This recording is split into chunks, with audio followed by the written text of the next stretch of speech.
ये पूरी तरह से लगता है कि इस देश में ईदी अमीन का शासन आ गया। तानाशाही की पराकाष्ठा, एक चुनी हुई सरकार, एक चुने हुए मुख्यमंत्री को इस तरह प्रताड़ित करना, आदिवासी होना गुनाह है क्या? आप देखें, शनिवार को ईडी ने सम्मन किया था। शनिवार बंद रहता है, रविवार बंद रहता है। सोमवार को मुख्यमंत्री महोदय ने संदेश भिजवाया कि मैं 31 तारीख को अवेलेबल हूं, आप आ जाएं, पूछताछ करें। खुद ईडी ने डेडलाइन दिया था 31 तारीख तक का, तब 29 तारीख को यह कार्रवाई क्यों?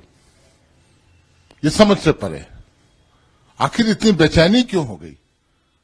वो एक मुख्यमंत्री हैं, लोकप्रिय मुख्यमंत्री हैं, कोई भगोड़ा नहीं, कोई तड़ीपार नहीं, तब इस तरह की बातें। ये झारखंड नहीं, झारखंड ही नहीं, झारखंडियों का भी अपमान है, तमाम आदिवासियों का अपमान है। एक क्रांति की ओर ले जाया जा रहा है पूरे झारखंड को। एक क्रांति की रूपरेखा क्या होगी? आप जाकर गांवों में पूछ लें, आप देखें मिजाज क्या है गांव के लोगों का। अभी भाजपा ने कार्यक्रम तय किया है, गांव की ओर चलो। कहीं गांव के लोग इस अपमान का जो घूंट पीकर रह रहे हैं, वो जो आक्रोश है, कहीं उस अपमान की प्रतिक्रिया दिखेगी तब क्या हाल होगा? इनको समझना चाहिए। इस तरह से राजनीति नहीं होता। राजनीति राजनीति के मैदान में होता है। अब समय आ गया है जब जनता को मौका मिलता है 5 साल में। बहुत नजदीक है, 2-4 महीने की बात है। झारखंड की जनता उस समय भी बता देगी कि लोकतंत्र में वोट की ताकत क्या होती है, जनता की ताकत क्या होती है। बहुत महंगा पड़ेगा भारतीय जनता पार्टी को, मैं स्पष्ट रूप से आपको बता दूं। और भारतीय जनता पार्टी तो कहीं ये शर्मनाक दिन है झारखंड के लिए, और शायद पूरे देश में पहली बार ऐसा होगा कोई एजेंसी मुख्यमंत्री के किसी मुख्यमंत्री की आवाज पर है और मुख्यमंत्री नदारत गायब है, आगे हुए हैं। देखिए, शर्मनाक दिन तो देश की जनता ने देखा है, इतिहास के पन्नों में भी दर्ज होगा। एक तड़ीपार व्यक्ति जब इस देश का गृह मंत्री बन सकता है, एक चुनी हुई सरकार है और चुने हुए मुख्यमंत्री, एक लोकप्रिय मुख्यमंत्री, शर्मनाक दिन भाजपा के नेताओं के लिए होगा, क्योंकि आज तक न उन्होंने लड़ा है, न लड़ना सीखा है, न आंदोलन किया है, न संघर्ष किया है। हम लोगों ने संघर्ष किया है, आंदोलन किया है, झारखंड अलग राज्य लिया है लड़के। अब झारखंडियों की अस्मिता की रक्षा भी लड़ाई लड़के की जाएगी। लड़ाई कानूनी होगी, सड़क होगी, विरोध प्रदर्शन होगा, कैसे होगी लड़ाई? पार्टी की लड़ाई लोकतांत्रिक होगी, लेकिन जनता का मूड का कोई गारंटी नहीं ले सकता। आम जनता जिसके दिलों में बसते हैं हेमंत सोरेन जी, उस पर किसी का नियंत्रण है क्या?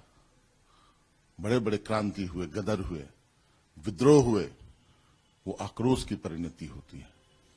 जहां तक पार्टी की बात है, पार्टी के कार्यकर्ता पूर्ण संयमित, शांतिपूर्ण तरीके से, लोकतांत्रिक तरीके से आंदोलन कर रहे हैं, और वो तो करना भी चाहिए। पार्टी लड़ाई लड़ेगी, कानूनी लड़ाई भी लड़ेगी, सड़कों पर भी लोकतांत्रिक तरीके से लड़ेगी। तमाम जो तरीके होते हैं एक स्वस्थ लोकतांत्रिक देश का।